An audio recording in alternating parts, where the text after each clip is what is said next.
તો પ્રોટોકોલ જાળવવાના પરિપત્ર અંગે એમએલએ ધવલસિંહ ઝાલાનું પણ નિવેદન સામે આવ્યું છે। જણાવ્યું છે કે અધિકારીઓએ જનપ્રતિનિધિઓનો પ્રોટોકોલ જાળવવો જ જોઈએ। મારે પણ શરૂઆતમાં સીએમને આ બાબતે ફરિયાદ કરવી પડી હતી। ધારાસભ્યોના સન્માન અને પ્રોટોકોલ મુદ્દે ધવલસિંહનું આ નિવેદન છે।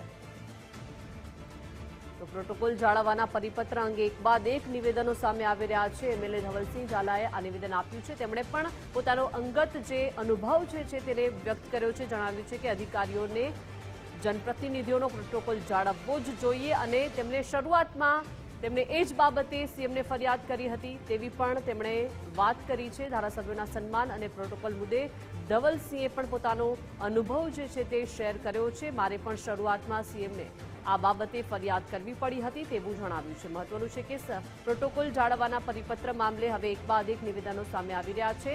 ધવલસિંહ ઝાલાનું પણ આ નિવેદન છે। તેમણે પણ કહ્યું છે કે હવે જનપ્રતિનિધિઓનો પ્રોટોકોલ જાળવવો ખૂબ જ જરૂરી છે અને આ પ્રોટોકોલ જળવાવો જ જોઈએ અને શરૂઆતનો તેમનો જે કાર્યકાળ હતો તે દરમિયાનનો તેમણે આ કિસ્સો શેર કર્યો છે। તેમણે જણાવ્યું છે કે તેઓએ સીએમ ભૂપેન્દ્ર પટેલને પણ આ બાબતે ફરિયાદ કરી હતી।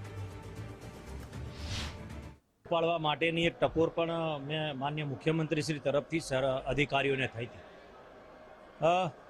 આ મેં એક વસ્તુની માર્ક કર્યું છે કે જે ધારાસભ્ય તાકાતવાર હશે, હું તાકાતવાર તો આમ તો બધા જ હોય છે, પરંતુ એટલે તાકાતવાર કહું છું કે જેને પ્રોટોકોલની ખબર પડે છે એવા ધારાસભ્યો એક વખત ટકોર કરે એટલે અધિકારીઓને ખબર પડી જાય છે કે ભાઈ આમની આગળ ચાલશે નહીં।